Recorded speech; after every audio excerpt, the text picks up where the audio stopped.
એ ડર છે ને એટલા માટે આ જીવને શરીર છોડીને જવું ગમતું નથી. ને તો એને ગમે છે તો સારું જ કરવું. શાસ્ત્રમાં કહેલું છે કે આપણે અંશ છીએ. આપણે કહીએ કે આપણો આત્મા જે છે એ પરમાત્માનું જ સ્વરૂપ છે. ઈશ્વર કોણ કોઈએ જોયો નથી. એટલા માટે કહ્યું આત્મા શું? પરમાત્મા. આત્મા એ જ ઈશ્વરીય તત્વ છે. તો આપણે ઈશ્વરની અંદરથી ઈશ્વરમાંથી આપણે છૂટા પડેલા છીએ. તો આપણે પણ શું થયા? પરમાત્માના અંશ છીએ.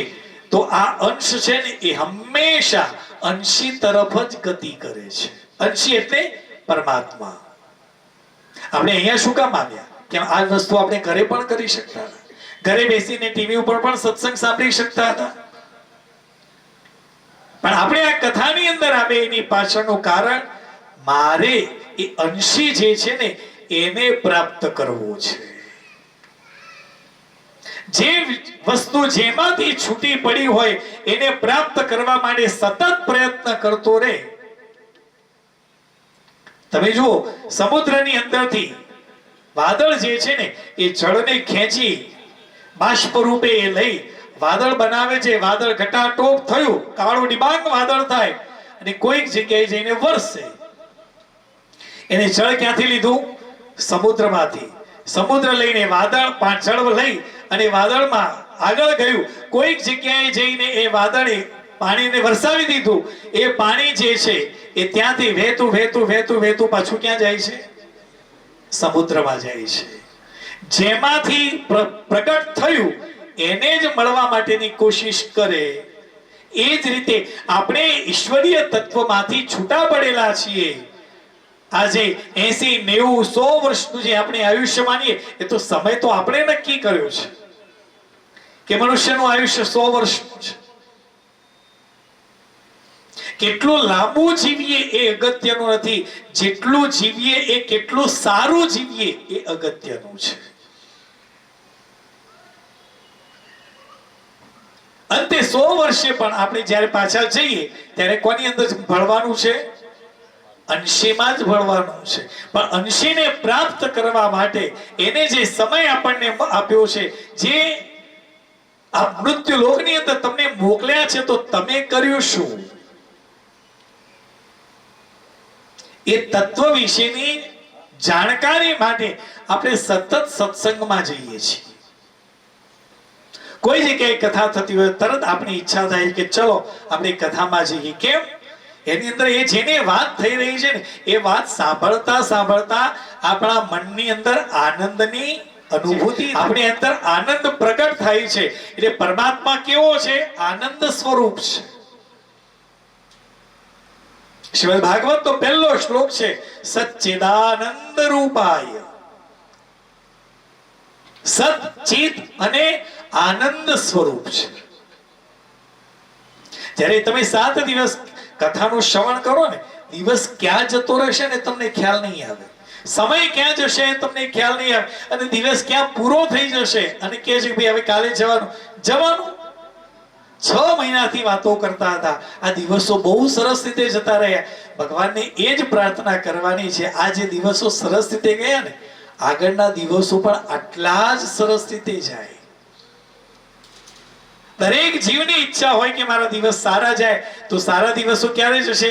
જ્યારે તમે સત્સંગ કરશો, સારા ગુણોનું વર્ણન સાંભળશો ત્યારે. અને આ સાંભળતા સાંભળતા આપણા કાનની અંદર એટલો આનંદ આવે છે. આ કાનની દવા છે. ઈશ્વરીય તત્વના ગુણગાન એ કાનની દવા છે. એમાં પણ આ શિવ તત્વ જે આદિ જગત પિતા છે, જગત બીજ છે, જ્યારે આ પૃથ્વી પર કશું જ નહોતું ત્યારે જે પ્રગટ સ્વરૂપે હતું એ બીજું કોઈ નહીં, એ જ શિવ તત્વ હતું. એ જ શક્તિ સ્વરૂપમાં ભગવતી હતી. આપણે આજુબાજુ જે કંઈ પણ દેખાઈ રહેલું છે એ બધું જ શિવ અને પાર્વતીનો જ વિસ્તાર છે. આગળ જેમ જેમ કથા આવશે એમ કહીશ. જ્યારે કથાનું શ્રવણ કરવાનું છે ત્યારે કહ્યું છે કે પવિત્ર જગ્યાએ બેસીને કથાનું શ્રવણ કરવાથી એ જગ્યાની ઉર્જા પણ તમને મળે છે, મન શાંત થાય છે. ચોથો પ્રશ્ન કર્યો છે એન તટ સાધનેનાશુ શુદ્ધાત્મા વિશેષતઃ શિવ પ્રાપ્તિ ભવેતનઃ સદા નિર્મલ ચેતસઃ. સર્વ જે સાધનો છે એ સાધનોમાં શુદ્ધાત્મા વિશેષતઃ એ શુદ્ધ આત્મ સ્વરૂપ, શુદ્ધ આત્મા જે છે પરમાત્માનું જે સ્વરૂપ છે એનું વર્ણન સાંભળીએ, જેનાથી શિવ પ્રાપ્તિ ભવેતનઃ સદા નિર્મલમ ચેતસ, સદા આપણું મન કેવું રહે છે? નિર્મળ રહે છે. મન નિર્મળ હોય, મન ચોખ્ખું હોય, બુદ્ધિ પવિત્ર હોય તો એની અંદર પરમાત્મા તરત પ્રવેશ કરે છે.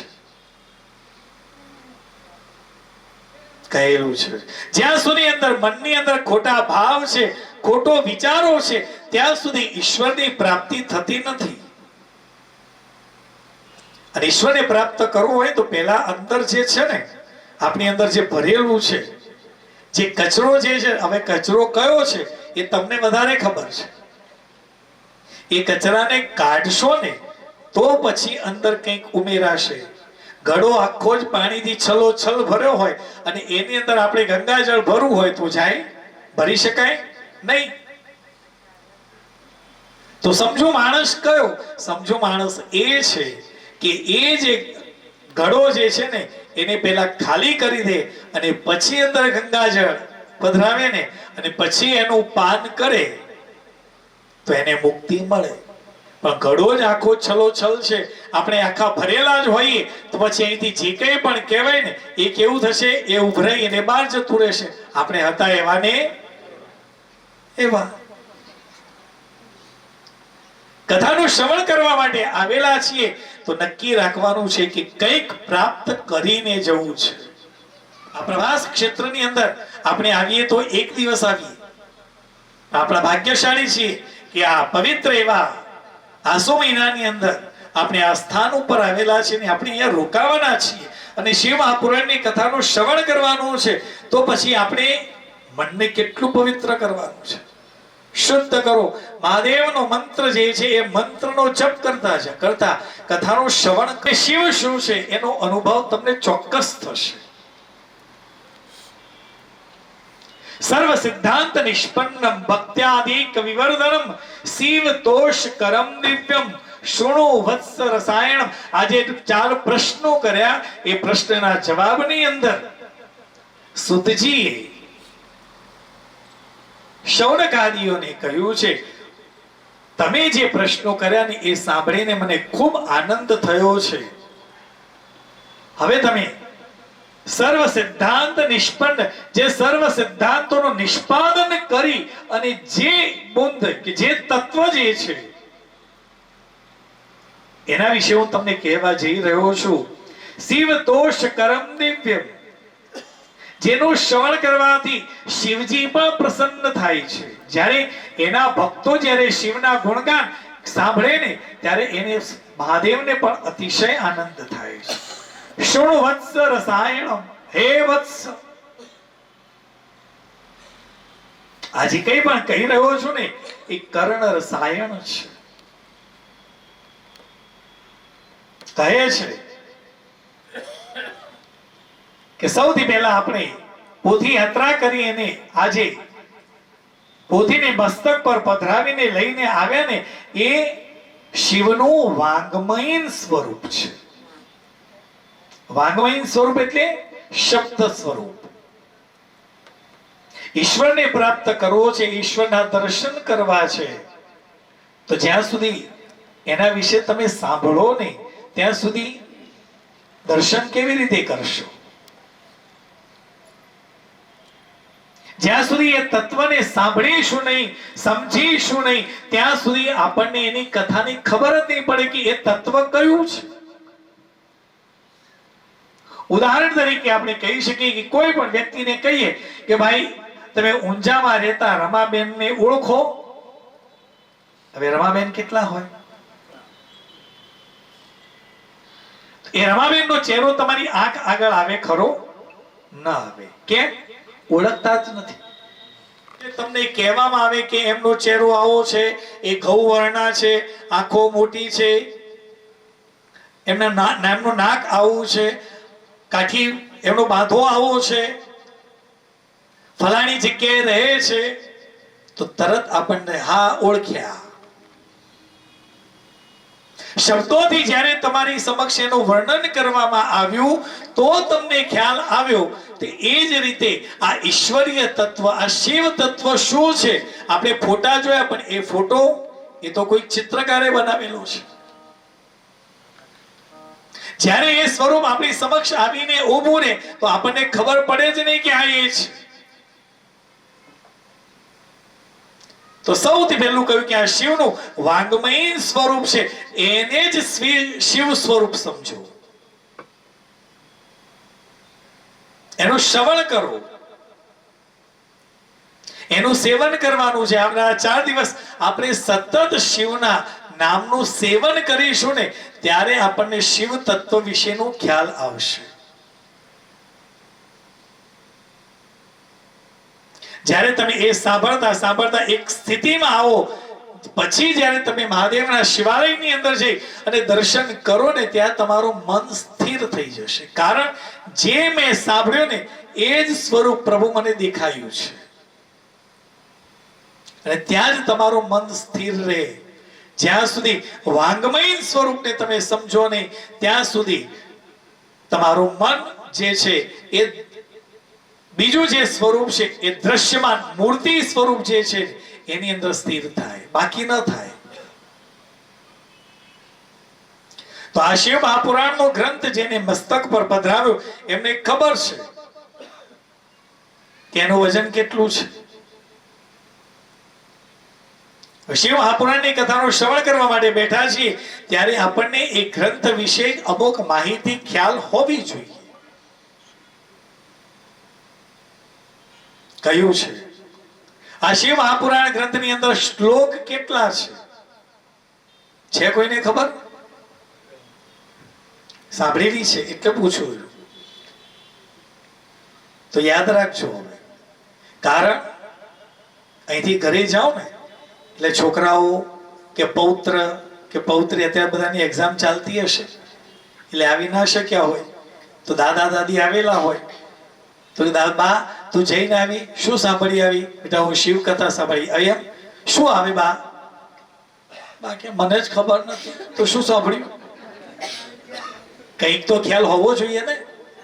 જ્યારે સાંભળવા આવ્યા છીએ ત્યારે આપણે કેવા છીએ આપણને ખબર છે. જ્યારે અહીંથી ઘરે જઈએ ને, 9 તારીખે ઘેર પહોંચીએ ને ત્યારે એની અંદર કંઈક ઉમેરો થયેલો હોય ને તો પછી આ અહીંયા જે ખર્ચ થયો છે કે જે આપણે દિવસ અહીંયા વ્યતીત કરેલા છે ને એ કંઈક સાર્થક થયા ગણાય.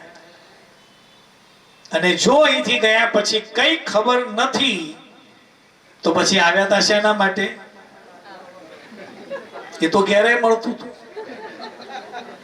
એના માટે આટલું દૂર આવવાની ક્યાં જરૂર હતી? અહીંથી જ્યારે ઘરે જઈએ ને ત્યારે કંઈક ઉમેરો થયેલો હોવો જોઈએ, કંઈક જ્ઞાન આપણી અંદર હોવું જોઈએ, વધેલું હોવું જોઈએ. આજે સમાજની અંદર હું તો કહું છું આજથી 50 વર્ષ પહેલા જેટલી કથાઓ થતી ને એના કરતા અત્યારે ખૂબ કથાઓ થાય છે. પણ સમાજની અંદર કોઈ ફરક દેખાતો નથી. એની પાછળનું કારણ કે કથાને ખાલી એન્ટરટેનમેન્ટનું એક સાધન સમજી અને આપણે સાંભળીએ છીએ ને માટે ફરક પડતો નથી. પરીક્ષિત એક જ વખત કથા સાંભળી છે. શૌનકાદિ ઋષિ મુનિઓએ એક જ વખત આ કથાનું શ્રવણ કર્યું છે. આ બધા મોક્ષના અધિકારી બન્યા, દરેકને મુક્તિ મળી. આપણને કેમ નથી મળતી? એક કથા સાંભળો, સારી રીતે સાંભળો, કંઈક ઉતારો. વચ્ચે એન્ટરટેનમેન્ટ માટે ખરે 2-5 મિનિટ ભજન આવે, પણ મને એવું લાગતું નથી કે જરૂર હોય. કારણ કે અહીંયા બધાને ખુરશીઓ જ આપી છે, કોઈને પગની તકલીફ છે જ નહીં. હવે નીચે બેઠેલું હોય તેના પગની તકલીફ હોય તો આવું એકાદ ભજન આવે ને તો એમ થાય હાશ થોડા ઊભા થયા, પગ સીધા થઈ ગયા, સરખા થાય. અને હમણાં તો તાજા નવરાત્રીના 9 દિવસ માં જગદંબાની આરાધના કરી છે, તો એના માટે ભજન છે. પણ કથા એ ભજન નથી. કથામાં ભજન આવે 2-5 મિનિટ માટે હોય એ પૂરતું છે. પણ હવે એ સમય આવ્યો છે કે હવે કથાની અંદર કથા સિવાય ભજન જ થઈ રહેલા છે, કુદાકુદ જ થઈ રહી છે, લોકો કૂદી જ રહેલા છે, મજા આવે છે, પણ સમાજની અંદર કોઈ બદલાવ આવતો નથી. આ કથા છે ને એ જીવનને બદલવા માટે છે. અને આટલા લોકોમાંથી કોઈ એક વ્યક્તિનું પણ જીવન બદલાય ને સાહેબ, એક વ્યક્તિ. હું એમ નથી કહેતો કે આ બધા બદલાય, કળિયુગ છે, ન બદલાય. એક વ્યક્તિની અંદર પણ જો જીવનની અંદર બદલાવ આવી જાય ને, જે માર્ગે જઈ રહ્યો છે એ માર્ગેથી થોડો હટી અને પરમાત્માના માર્ગે વળી ગયો ને, બસ સમજી લેવાનું કે કથા સાર્થક થઈ ગઈ. સાંભળનારા લાખો હોય પણ ઉતારનારા આંગળીના વેઢે ગણીએ એટલા જ હોય. આ કળિયુગની અંદર કૌરવોની સંખ્યા હંમેશા વધારે જ રહેવાની છે. કૌરવોની સંખ્યા કેટલી? 100, પાંડવો 5. સારા વિચારો કરવા વાળા 5% લોકો છે, 95% તો ખરાબ જ છે. તોય આ પૃથ્વી ચાલે છે. આ 5%ના લીધે ચાલી રહી છે. આપણે બસ બીજું નથી કરવાનું, એ 5% જળવાઈ રહે ને એના માટે કથા છે. સારા વિચારો કરવા વાળા એ સંખ્યા હંમેશા ઓછી હોય. એટલે આટલા બધામાંથી કોઈ એક વ્યક્તિનું જીવન બદલાય એટલે કથા સાર્થક. તો કંઈક યાદ રાખવાનું છે. તો શિવ મહાપુરાણ ગ્રંથની અંદર શ્લોક કેટલા ખબર નથી, યાદ રાખજો, પછી પૂછીશ. 24,000 શ્લોક છે, યાદ રહેશે ને? 24,000 શ્લોક છે, 7 સંહિતાઓ છે, યાદ રાખજો. કઈ કઈ સંહિતાઓ? સૌથી પહેલી કઈ? વિદ્યેશ્વર સંહિતા. બીજી રુદ્ર સંહિતા. ત્રીજી શતરુદ્ર સંહિતા. ચોથી કોટી રુદ્ર સંહિતા. પાંચમી ઉમા સંહિતા. છઠ્ઠી કૈલાસ સંહિતા અને સાતમી વાયવીય સંહિતા. આ યાદ રાખવાનું છે. કારણ આપણે સનાતન ધર્મની અંદર માનનારા છીએ, તો આપણને આપણા જે ગ્રંથો છે ને એના વિશેનો બેઝિક નોલેજ તો આપણી પાસે હોવું જોઈએ, જે નથી. અને પછી તમે એમ કહો કે મારે મારા હિન્દુ ધર્મને બચાવવો છે, સંસ્કૃતિને બચાવવી છે. કેવી રીતે બચાવશો? કોઈ પૂછે કે શિવ મહાપુરાણની અંદર શું આવે, કે શિવના ચરિત્રની કથા આવે છે એટલી ખબર છે, એ પૂરતું નથી. શ્લોક કેટલા? 24,000. સંહિતાઓ કેટલી? 7.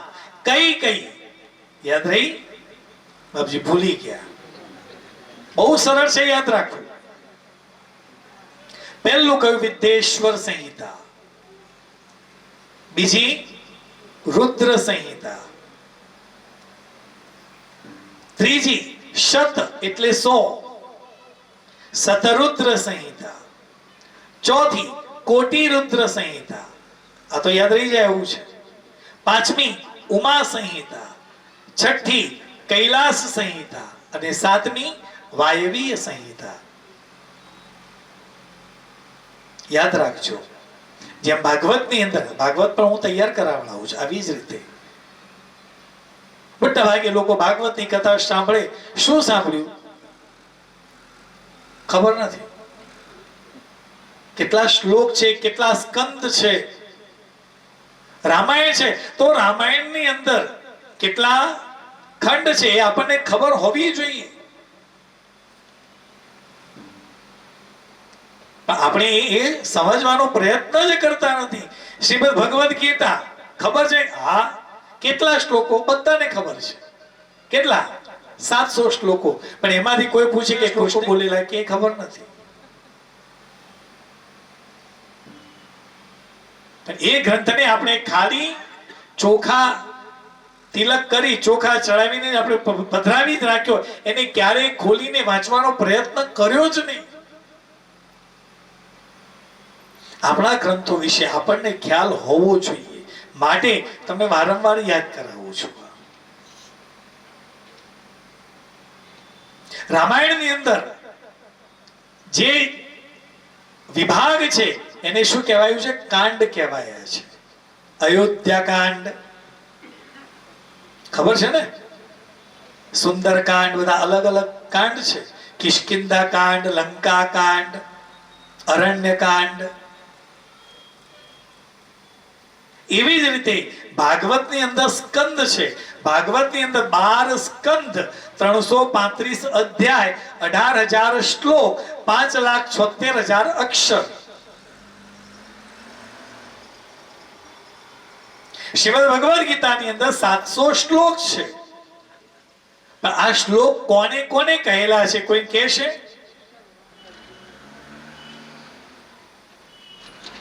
છે કોઈને ખબર? ગીતા કોને કોને કહી છે? મોટા ભાગે લોકો બોલે છે. શું કહે છે? બોલો બોલો બોલો, આપણે બોલવાનું છે. એવું નથી સાંભળવાનું, તમારે એકલાય નથી, મારે સાંભળવું છે. કોઈ કહેશે? બોલો ને. કઈ ખોટું હશે તો સમજણ પડશે, અને સાચું હશે તો વિદ્યાર્થી પાકો. હા, શ્રી કૃષ્ણ ભગવાને અર્જુનને કહી છે. હવે શ્રીમદ ભગવદ ગીતાનો ગ્રંથ ખોલીને વાંચો, અને લગભગ દરેક રૂમની અંદર શ્રીમદ ભગવદ ગીતા છે. અહીં આવેલા છે શોભદા ક્ષેત્રમાં, દરેકના રૂમમાં છે, મેં જોઈ. એ જરા ખોલીને જોઈ લેજો. કોઈ પણ જગ્યાએ કૃષ્ણનું નામ હોય તો મને બતાવજો. Not a single word. હા, ગીતા કોને કહી છે? ભગવાને અર્જુનને કહી છે. એ જે સ્વરૂપ છે ને એ કૃષ્ણ છે, પણ એ જ્યારે જ્ઞાન આપી રહેલા છે, જ્ઞાન આપતી વખતે એ નંદ અને યશોદાનો લાલો નહીં, દેવકી અને વસુદેવનો પુત્ર નહીં. એ જ્ઞાન કોણ આપી રહ્યું છે? સાક્ષાત પરમાત્મા આપી રહ્યો છે. દરેક જગ્યાએ લખ્યું છે શ્રી ભગવાન વાચ. જો કૃષ્ણ લખ્યું હોત ને તો જે કૃષ્ણના ભક્તો છે ને એ ગ્રંથ એના પૂરતો જ સીમિત રહી જાત. જ્યારે જ્યારે ભગવાને જ્ઞાન આપ્યું ને ત્યારે નામ નથી લખ્યું, ભગવાન વાચ. ખ્યાલ આપણને હોવો જોઈએ. એવી રીતે આ શિવ મહાપુરાણ ગ્રંથની અંદર આપણે પ્રવેશ કરીએ છીએ ત્યારે આપણને ખબર હોવી જોઈએ કે કેટલા શ્લોકો છે. 24,000 શ્લોક અને 7 સંહિતાઓ છે. અને કોઈ પૂછે કઈ કઈ, તો પછી કહેવાની છે. કહેલું છે જે કોઈ પણ વ્યક્તિ ભક્તિભાવપૂર્વક આ શિવ મહાપુરાણ ગ્રંથનું એક વખત શ્રવણ કરે ને એને શિવ પદની પ્રાપ્તિ થાય છે. એને શિવલોકની પ્રાપ્તિ થાય છે. તો એના માટે કરવાનું છે શું? ખાલી શ્રદ્ધાથી, ભાવથી આવનારા જે દિવસો છે એ દિવસોની અંદર આપણે શિવ મહાપુરાણની કથાનો શ્રવણ કરવાનું છે. એમાં કહ્યું છે કે શિવ મહાપુરાણની કથા કોણ સાંભળી શકે? એનું વર્ણન કરતા કહ્યું છે કે જન્માંતરે ભવેત પુણ્ય મહતસ્ય સુધીમત તસ્ય પ્રીતિ ભવે તત્ર મહાભાગ્યવતો મુને. એ મહાન ભાગ્યવાન લોકો છે જેના જન્મ જન્માંતરના પુણ્ય જાગૃત થયા હોય ને એને જ શિવ કથાની શ્રવણનો લાભ મળે છે. બધાને નથી મળતું. આવનારા લોકો તો ઘણા હતા, પણ આવ્યા કેટલા? જેના ભાગ્યમાં હતું ને એ જ આવ્યું છે. અને જેના ભાગ્યમાં કદાચ 6 મહિના પહેલા જ્યારે આ નક્કી થયું ને, ત્યારે કોઈએ નામ નહીં પણ લખાવ્યું હોય, પણ એ આજે અહીંયા હાજર હશે. એવા પણ વ્યક્તિઓ છે. અમને ખબર હતી ને, અમને તો 2 દિવસ પહેલા કહ્યું કે આવું છે. ઈચ્છા તો હતી પણ નામ નહોતું. પણ છેલ્લી ઘડીએ ફોન આવ્યો અરવિંદ કાકાનો અને કાંતિ કાકાનો કે આવું હોય તો ચલો, જગ્યા છે. ઉભા થઈ ગયા, આવી ગયા છે. એવામાં જુઓ, હાથ ઊંચા કરો, ગભરાય વગર. નક્કી હતું નહીં અને આવી ગયા. બસ હું આ જ કહું છું, ભગવાન જેને સિલેક્ટ કરે ને સાહેબ, એ જ કથામાં આવે. બાકી પેલાથી નક્કી કરીને બેઠા હોય ને, એ લોકોની અંદર જો ભાગ્યમાં ન હોય ને, તો છેલ્લી ઘડીએ ગાડીમાં બેસતી વખતે કંઈક વિચાર કે કંઈક સમાચાર આવે અને ઉતરી જવું પડે, એ કથામાં આવી શકે નહીં. બોલો નમઃ શિવાય. મોટેથી બોલજો, એટલે મને લાગો જાગો છો. કારણ કે કથા થાક ઉતારવા માટેની શ્રેષ્ઠ કોઈ જગ્યા હોય તો કથા. કથા ઉલટું કરો, થાક. પણ એ થાક કયો? જન્મ જન્માંતરથી પરમાત્માને પ્રાપ્ત કરવા માટે જે ભાવથી આપણે મંત્ર જપ કર્યા છે, સદભક્તિ કરી છે, અને એ ભક્તિ કરતા કરતા જે થાક અનુભવી રહેલા છીએ, પ્રભુ હવે તો મને તું દર્શન આપ કે તારા ગુણગાન સાંભળું, તારા માર્ગે વળું. એ થાક ઉતારવા માટેનું શ્રેષ્ઠ સ્થાન જો કોઈ હોય, જગ્યા જો કોઈ હોય, તો એ કથા છે. તો જન્માંતરે ભવેત પુણ્ય, જન્મ જન્માંતરના પુણ્ય જમા થયા હોય ને, એને જ કથાની અંદર પ્રવેશ મળે છે. પઠનાત શ્રવણાદસ્ય ભક્તિ માનર સત્તમઃ સત્ય શિવ પદ પ્રાપ્તિ લભતે સર્વ સાધનાત. પઠનાત શ્રવણાદસ્ય, જે પઠન કરે, શિવ મહાપુરાણનો અભ્યાસ કરે કે શ્રવણ કરે, ભક્તિ માનર સત્તમઃ, જે ભક્તિ ભાવથી શ્રવણ કરે કે ભજન કરે કે ગાય, પોતે ગાય, સત્ય શિવ પદ પ્રાપ્તિ, એને શિવ પદની પ્રાપ્તિ થાય છે. લભતે સર્વ સાધનાત, એને સર્વ સાધનોથી એને તૃપ્તિ મળે છે. ખાલી શ્રવણ કરવાથી અને પઠન કરવાથી. એટલે હું કહું છું કે જ્યારે શિવ કથાને સાંભળો ને, આપણે પ્રયત્ન પૂરેપૂરો કરીશું, પણ આખી શિવ કથા આપણે કહી ન શકીએ તો પછી શું કરવાનું? જે દિવસે અહીંયા કથા પૂરી થાય, બીજા દિવસે ઘરે જઈ આપણે નક્કી કરવાનું કે દરરોજ 2 પાન 2 પત્તા શિવ મહાપુરાણનો મારે અભ્યાસ કરવો છે. એક આખું વર્ષ દરમિયાન તમે એનો અભ્યાસ કરો ને, તો ધીરે ધીરે તમે શિવ જેવા થઈ જશો. જો શિવની ભક્તિ કરતા હો ને, શિવની ભક્તિ કરતા કરતા જ્યારે તમે એનો અભ્યાસ કરો ને, તો વ્યક્તિ ધીરે ધીરે એના જેવો થાય છે. જેની ભક્તિ કરો ને એના જેવા થઈ જવું, એને સાચી ભક્તિ કહી છે. ઉદાહરણ તરીકે કહીએ કે જ્યારે દીકરાના કે દીકરીના આપણે લગ્ન કરીએ, જે આપણે મૂર્તિઓ જોયેલો છે, એની સાથે આપણે આપણી દીકરીને પરણાવીએ, ત્યારે બંનેના ચહેરા અલગ જ છે. ક્યાંય મેચ થતું નથી, કારણ કે બંને અલગ અલગ પરિવારમાંથી આવેલા છે. પણ 2-5 વર્ષ 10 વર્ષ આ પતિ પત્ની બંને સાથે રહે છે ને, તો પત્નીના મનની અંદર સતત વિચાર કોનો હોય છે? પોતાના પતિનો હોય છે. પતિનો હંમેશા નોકરી ધંધે ગમે ત્યાં જાય, પણ એના મનની અંદર સતત વિચાર કોનો હોય? પત્નીનો, કે હું સાંજે જઈશ, મારી પત્ની મને ચા આપશે, મને ભોજન આપશે. સતત તમે પત્નીનો વિચાર કરો છો, પત્ની સતત પતિનો વિચાર કરે છે. 5-7 વર્ષ પછી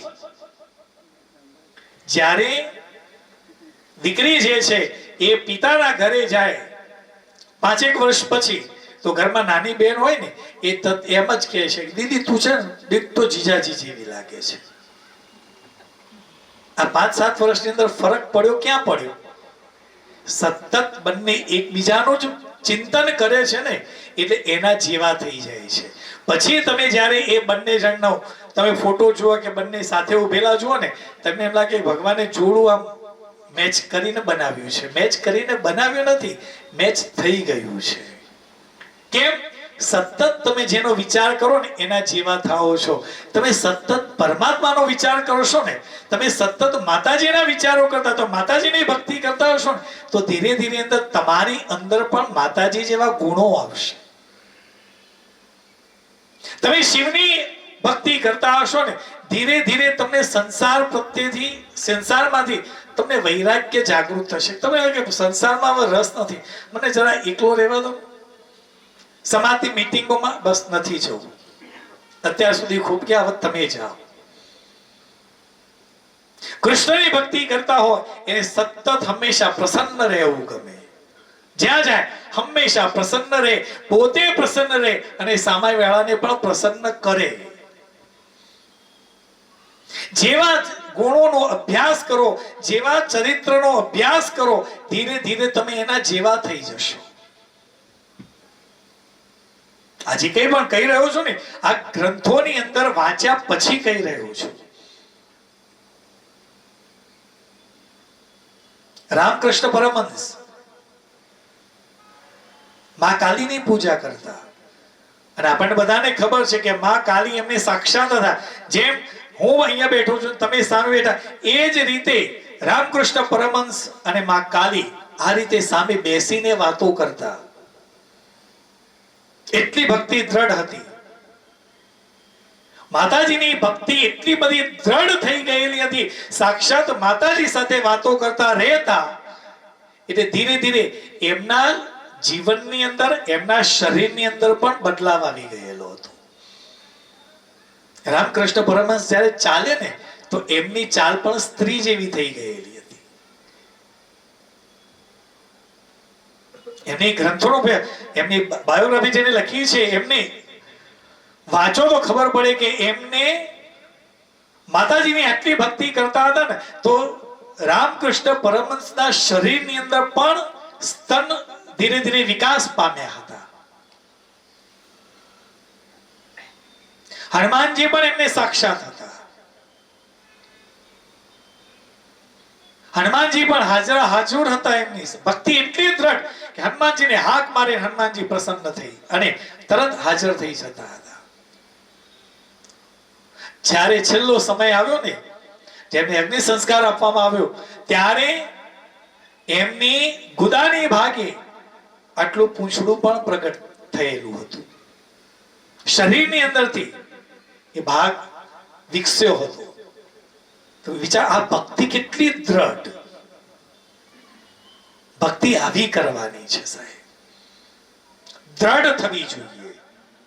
જેમ આપણે તો શું કરીએ છીએ, ઉમિયા માતાને માનીએ, હા ઉમિયા માતાની જય બોલીએ, પણ કોઈ કહે છે કે ઉમિયા એક કામ કર, બહુચરાજી જાને, એટલે ઉમિયા છોડીને બહુચર માતાને પકડશે, ત્યાંથી અંબાજીને પકડશે. આ દરેક જગ્યાએ થોડું થોડું ખોદે, કશું નહીં મળે. એક જગ્યાએ સતત ખોદ, સતત એક જ દેવની, એક જ ભક્તિ, એક જ શક્તિની આરાધના કર. એકમાં જ બધું જ છે. શક્તિની અંદર પણ શિવ છે અને શિવની અંદર જ શક્તિ છે.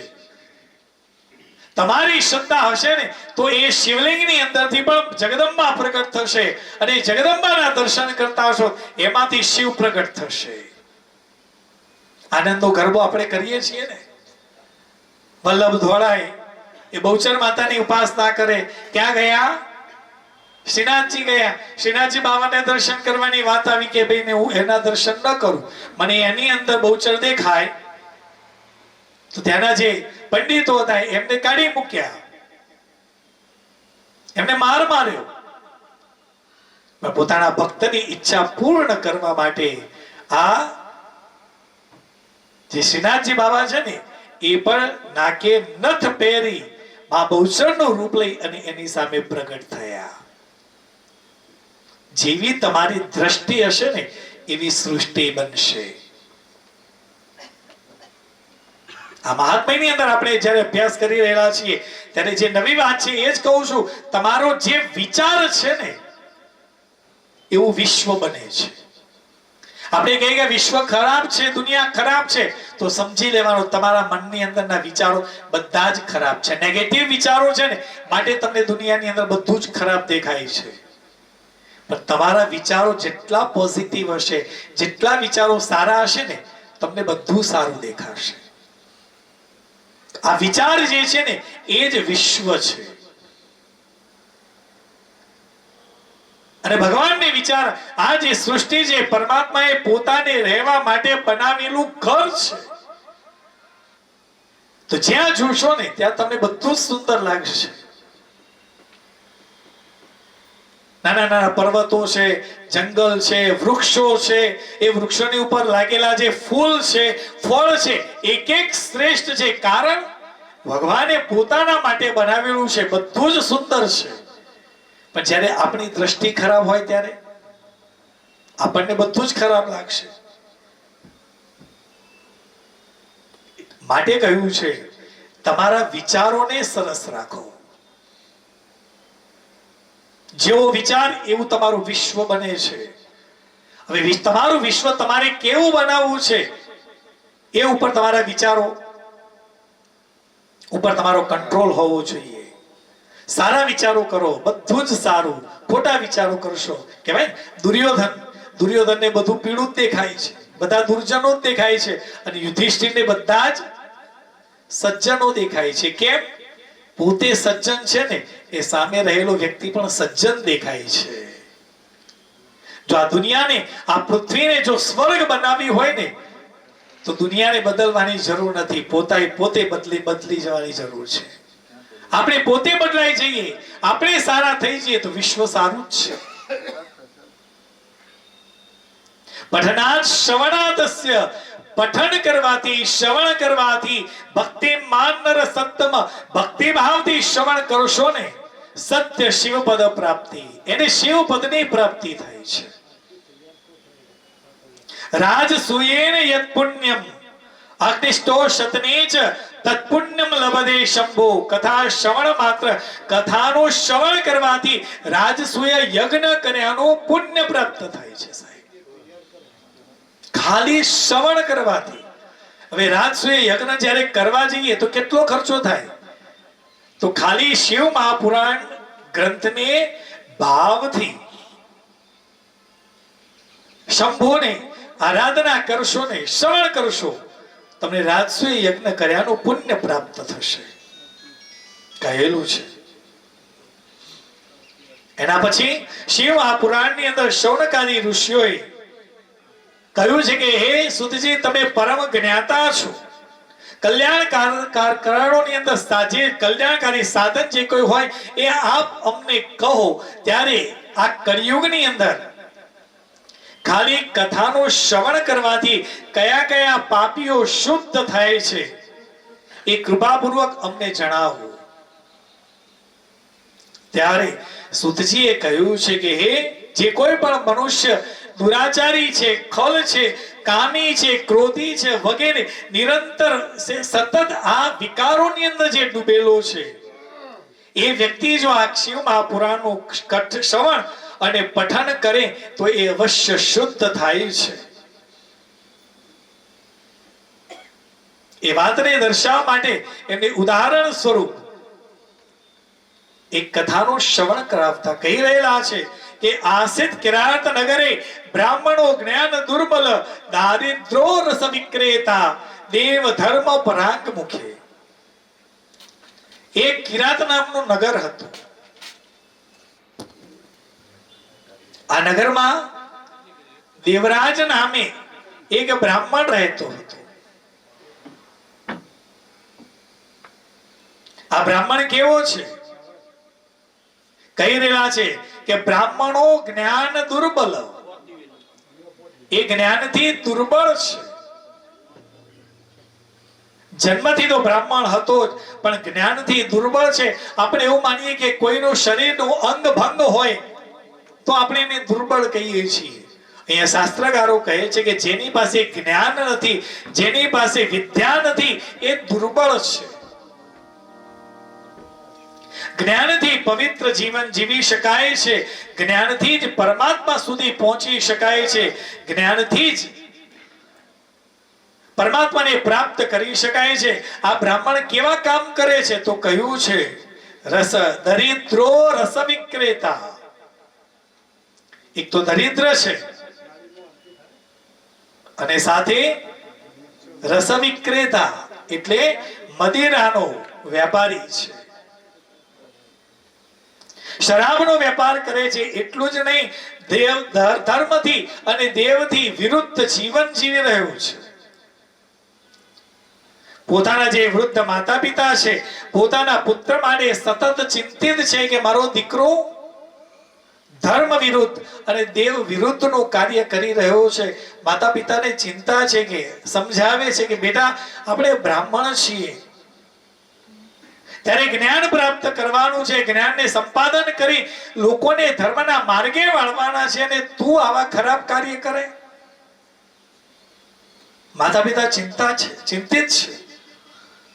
જે દીકરો માતા પિતાનું કહેવું માનતો હોય, જ્ઞાની હોય, પ્રભુના માર્ગે આગળ વધતો હોય ને, એ જોઈ માતા પિતાને સુખનો અનુભવ થાય છે, આનંદની પ્રાપ્તિ થાય. પણ જે દીકરો માતા પિતાનું કહ્યું માનતો ન હોય, ખોટા માર્ગે જતો હોય, એ માતા પિતા હંમેશા દુખી હોય. આ માતા પિતા જે દેવરાજના જે માતા પિતા છે એ બંને મહાદેવના ભક્ત છે. ભગવાન વ્યાસજીએ કહ્યું છે કે પોતાના પુત્રની ચિંતામાં દેવરાજના માતા પિતાનું મૃત્યુ થયું છે. માતા પિતા જ્યારે ચિંતા કરતા હોય ને, એ ચિંતામાં ને ચિંતામાં વડીલનું મૃત્યુ થતું હોય છે. એટલા માટે કહ્યું કે ઘરની અંદર વડીલ હોય ને એને આનંદમાં રાખો. તમે નોકરી ધંધો કરતા હો, એમાં ક્યાંક તકલીફ આવતી હોય ને, તો માતા પિતાને નહીં કેવી એમને પ્રસન્ન રાખવાનો પ્રયત્ન કરો. પણ માતા પિતાને જ્યારે ખબર પડે કે દીકરો આટલું મહેનત કરે છે પણ હજુ ધંધાની અંદર નુકસાન આવ્યું છે ને, આ જોઈને માતા પિતાને દુઃખ થાય.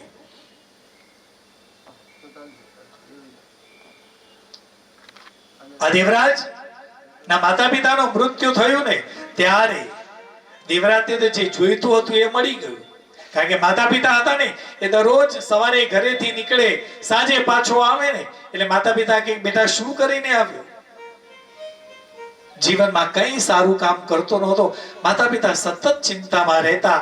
માતા પિતા મહાદેવના ભક્ત હતા. દેવરાજ હવે એને કોઈ કહેવા વાળું રહ્યું નહીં ને, એ પોતાની જેમ જ જે રીતે જીવન જીવવું હોય એ રીતે જીવવા લાગ્યો છે. વ્યાસજી ખૂબ સુંદર વર્ણન કરતા કહ્યું છે કે મર્યાદા વગરના કાર્યો આ દેવરાજ કરી રહ્યો છે. જેટલા કહી શકાય કરી શકાય એટલા અધર્મના કાર્યો આ દેવરાજ કરી રહ્યો છે. યુવાનીની અંદર લૂંટફાટ કરે છે, ચોરી કરે, અનીતિનું ધન, બીજાનું જે ધન છે એ પોતાની પાસે લઈને આવે, કોઈને મારી અને સંપત્તિ ભેગી કરે, અને એ જે સંપત્તિ ભેગી કરી છે ને એ અનીતિના માર્ગે જ ખર્ચ કરી રહ્યો છે. જીવનની અંદર જેવી સંપત્તિ આવી હોય ને એવી જ રીતે જતી હોય છે. જો સંપત્તિ સારા માર્ગેથી, જો મહેનતથી કમાણી કરી હશે અને એ સંપત્તિ જો તમારી પાસે હશે ને, એ ટકશે. તમને કંઈક સત્કાર્ય કરવાની ઈચ્છા થશે, ધર્મ માર્ગે ખર્ચ કરવાની ઈચ્છા થશે. પણ ખોટી રીતે સંપત્તિ ભેગી કરી હશે ને, એ સંપત્તિ હંમેશા ખોટો જ વિચાર આપશે. જુગાર, સટ્ટો, વ્યસન એની અંદર જ વ્યતીત થશે. અને સરવાળે જોશો ને તો જ્યારે એનો અંત સમય આવે ને, છેલ્લે એના હાથમાં કશું જ નહીં હોય. જીવનની અંદર એક રૂપિયો પણ જો અનીતિના માર્ગેથી આવ્યો હોય ને, સાહેબ ઘરની અંદર ન લાવતા, એને બહાર જ ખર્ચ કરી નાખજો. એક રૂપિયો લઈને આવ્યા હશો ને, એ 1 લાખ રૂપિયા લઈને જશે.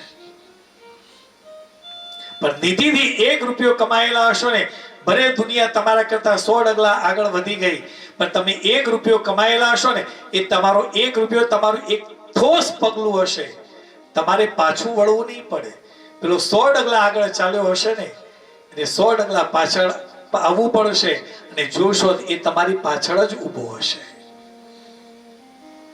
એટલા માટે કહ્યું, સન્માર્ગે સારા માર્ગેથી આવેલી સંપત્તિ તમને સારો વિચાર આપશે. અંબાલાલ દાદાને આ સારો વિચાર આવ્યો, એની પાછળનું કારણ જે કંઈ પણ મહેનતે કરીને સંપત્તિ ભેગી કરીને એ આખા પરિવારને લઈ સોમનાથ ક્ષેત્રમાં આવ્યા છે. અહીંયા બેસી આટલા બધા લોકોને કથાનું શ્રવણ કરાવવું છે, એક સારો વિચાર સમાજને આપવું છે. મને કહ્યું કે દીકરીઓને અમેરિકાથી બોલાવી છે, આટલું સારું કાર્ય થઈ રહ્યું છે, આવો. અત્યારે આપણા જ સંતાનોને આ જ્ઞાન આપવાની જરૂર છે. એ આવીને બેસે કે ને બેસે, પણ આ જોશે ને તો એને થશે કે નહીં, આપણે આવું કંઈક કરવું જોઈએ, આજે નહીં તો કાલે એ વિચાર એને આવશે. મોટા ભાગે લોકો સંપત્તિ, આ જ પૈસાનો ઉપયોગ એમને કરવો હતો. આ દીકરીઓને બધા આવેલા છે, એમને કોઈ હિલ સ્ટેશન પર લઈ જઈ શક્યા હોત, ચલો બધા મજા કરી આવીએ, પણ એ મજા કેટલી છે, ક્ષણિક છે. પણ આ એકાદ કરેલું સત્કર્મ જે છે ને, આપણને પ્રસન્નતાની અંદર ઉમેરો કરે છે, આપણા માટે યાદગાર રહે છે કે ભાઈ આપણે આ જગ્યાએ ગયેલા, કેટલા બધા લોકોએ ખૂબ આનંદ કર્યો હતો, કથાનું શ્રવણ કર્યું હતું. અહીંયા જે કંઈ પણ ખર્ચ થઈ રહ્યો છે એ ખર્ચ નથી, હું તો કહું છું આ વાવણી થઈ રહી છે ખેતરની અંદર. અત્યારે આ પૈસાને ઉગાડવામાં આવી રહેલા છે, અને જ્યારે એ એક છોડ બનશે, એક વૃક્ષ બનશે ને, કેટલું બધું આપશે. આ પુણ્યનું પોટલું બાંધી રહેલા છીએ આપણે. અને પૂર્વ જન્મના જો સંસ્કાર આપણી અંદર આવ્યા હોય ને, તો જ સત્કાર્ય કરવાની ઈચ્છા થાય, બાકી ન થાય. દેવરાજ સતત પાપ કર્મ કરે છે, લૂંટફાટ કરે, ચોરી કરે, બીજાની સંપત્તિ એકઠી લઈ લે, જમીન પડાવી લે. આ કરીને એની યુવાની તો ખતમ થઈ છે, વૃદ્ધાવસ્થા આવી છે. દેવરાજે યુવાનીની અંદર પાપ કર્મ કરતા કરતા એની યુવાની પૂરી થઈ, વૃદ્ધાવસ્થા આવી છે. હવે આ માણસ ભટકી ગયો છે. વૃદ્ધાવસ્થાની અંદર નથી એ ચોરી કરી શકતો, નથી એ લૂંટફાટ કરી શકતો, પોતાની પાસે પૈસા પણ રહ્યા નથી, કારણ કે જેવા આવ્યા હતા એવા ખર્ચ થઈ ગયેલા છે. હવે નથી એની પાસે પૈસા, નથી એની પાસે પ્રતિષ્ઠા, નથી એની પાસે કોઈ કીર્તિ કે કોઈ એને બોલાવે. ગામમાં ભટક્યા કરે છે, ઘેર ઘેર જઈને કહે છે કે મને મદદ કરો, ઘેર ઘેર જઈને કહે છે કે મને કોઈ ખોરાક આપો, મને કોઈ પાણી આપો. શિવ મહાપુરાણની અંદર લખ્યું છે, ભોજન અને પાણીની વાત ક્યાં કરો છો, કોઈ એને આવકારો પણ આપતું નથી.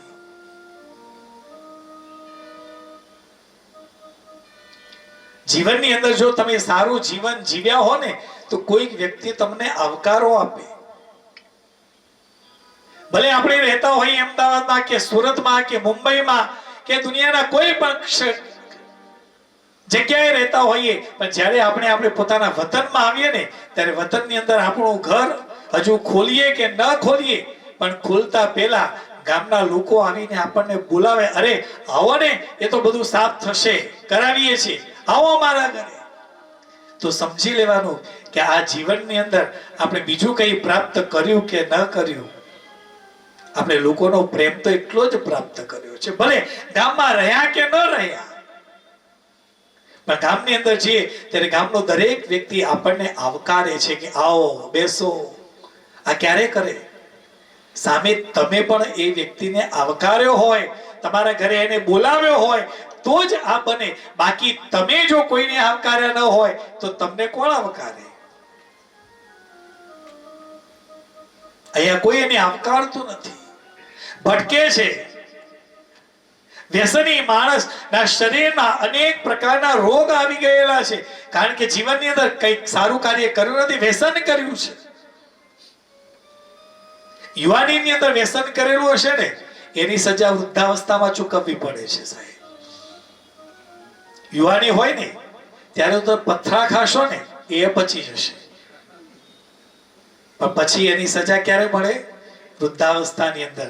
હવે શરીર સાથ આપતું નથી. અંગમ ગલિતમ પલિતમ મંડમ, શરીર ક્ષીણ થઈ ગયું છે. હવે પેલા જેવી તાકાત રહી નથી. આ વ્યસન કરો, યુવાનીમાં કરેલું વ્યસન સારું છે, પણ વૃદ્ધાવસ્થાની અંદર પછી કેન્સર ડિટેક્ટ થાય અને પછી જે સહન કરવાનું આવે ને ત્યારે એ દુઃખ કોઈ લેનાર નથી, એ દુઃખ તમારે જ ભોગવવું પડે છે અને એ વેદના સહન થતી નથી. આ દેવરાજનું પણ શરીર રોગોથી ઘેરાઈ ગયું છે. ભૂખની પીડા, શરીરમાં રોગ, ઉપરથી વૃદ્ધાવસ્થા. રોગ સાથે જો વૃદ્ધાવસ્થા આવી હોય ને એવા વ્યક્તિને જઈને પૂછો કે દિવસો કેમ જાય છે? એક એક દિવસ એક એક વર્ષ જેવો લાગે છે. બહુ કપરી પરિસ્થિતિ હોય છે. આપણી આવી પરિસ્થિતિ આવી નથી એટલે આપણને એની ઓળખાણ નથી, પણ જેને એવી પરિસ્થિતિમાં જીવી રહ્યો છે એને જઈને પૂછો તો ખબર પડે. દેવરાજ દુખી થયો છે, એનો ચહેરો કરડાઈ ગયો છે, વાળ વિખરાઈ ગયેલા છે, પગ તરડાઈ ગયેલા છે, કપડા ફાટી ગયેલા છે, નથી કોઈ એને પૈસા આપતું, નથી એને કોઈ ભોજન આપતું. વૃદ્ધાવસ્થાની અંદર પૈસા ન હોય, પ્રતિષ્ઠા ન હોય તો દુઃખ બહુ સહન કરવું પડે છે. વૃદ્ધાવસ્થાની અંદર આપણે બીજું કંઈ રાખીએ કે ન રાખીએ, પણ થોડીક મૂડી જે છે ને આપણે આપણા માટે રાખવી જોઈએ. બધી જ મૂડી આપણે આપણા સંતાનોને આપી દેવી જરૂરી નથી, કારણ કે સમય ખરાબ આવી રહ્યો છે. વૃદ્ધાવસ્થાની અંદર તમને કોઈ સહકાર આપે કે ન આપે, પણ જો પાસે થોડીક મૂડી હશે ને તો કોઈક સેવા કરવા વાળું મળશે. પણ જો બધું જ આપી દીધું હશે ને તો પરિસ્થિતિ કેવી છે? એ મહેસાણાની આજુબાજુ રહેલા વૃદ્ધાશ્રમો છે, ઊંઝામાં છે, મહેસાણામાં છે, આ બધા વૃદ્ધાશ્રમો છે ને, આપણે કહીએ કે સમાજ ને જે સમાજની અંદર તરછોડાયેલા લોકોને રહેવા માટે સારું સ્થાન છે. હું એમ કહું છું કે આ વૃદ્ધાશ્રમો છે ને એ સમાજના શરીર ઉપર થયેલા ગુમડા છે. અને કહેવાતા સુગ્ન સમાજના લોકો પોતાના માતા પિતાને ત્યાં મૂકી આવે છે. કોઈ સેવા કરતું નથી સાહેબ, કારણ કે એને એમ લાગે છે કે આ શું કરવાના, કોઈ કામના રહ્યા નથી અને દરેક કામની અંદર એ અડચણ ઊભી કરે છે, પોતાની જીભ હલાવે જ રાખે છે.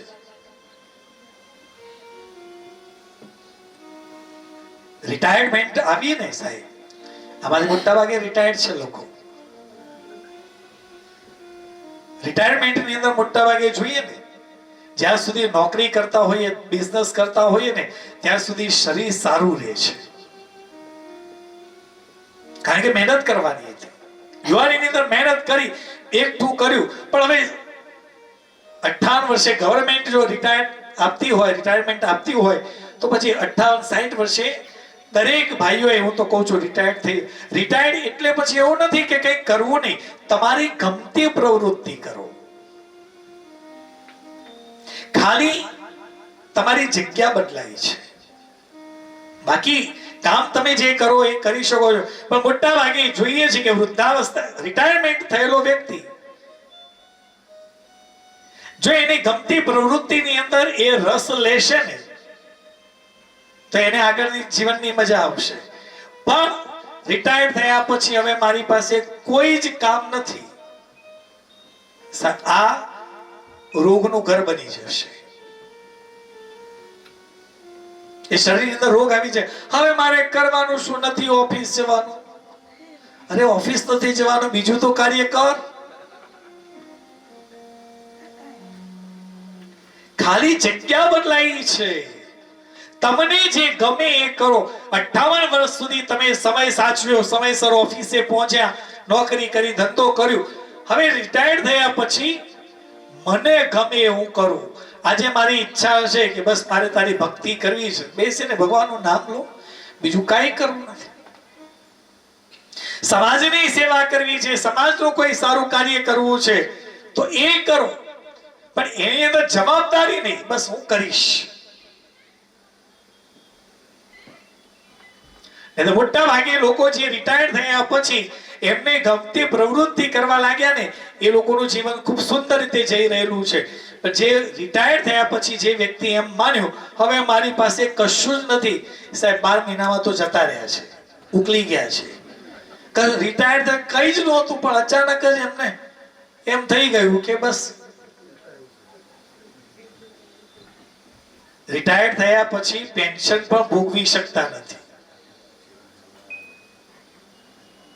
એક ખૂબ સુંદર ઉદાહરણ યાદ આવે છે કે બહુ વર્ષો પહેલાનું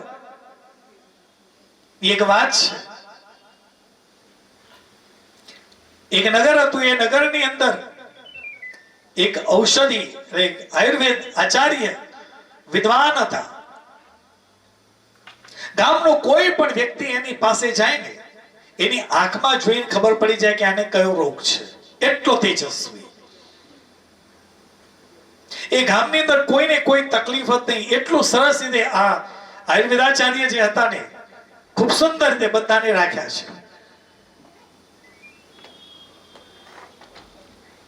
પછી એવું થયું કે ત્યાંથી 100 માઇલ દૂર બીજા એક આયુર્વેદાચાર્ય આવેલા છે, વિદ્વાન છે, પણ એની પણ લોકોની અંદર ખૂબ ચાહના હતી. એટલે આ વિદ્વાનને ખબર પડી કે બીજા કોઈ આવેલા છે, એટલે મારે એમની પરીક્ષા લેવી પડે. આમ તો બંને વિદ્વાન છે, કોઈ બીજાની પરીક્ષા લેવાની હોય જ નહીં, એનો સ્વીકાર કરવાનો હોય.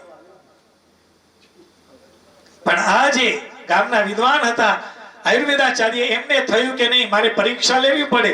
તો એક માણસને એમનો જે નજીકનો હતો એને બોલાવ્યો અને એને કહ્યું કે તારે એક કામ કરવાનું છે. કે શું? 100 માઇલ દૂર આ ગામની અંદર એક વિદ્વાન આયુર્વેદાચાર્ય આવેલા છે, ખાલી તારે એમની પાસે જવાનું છે.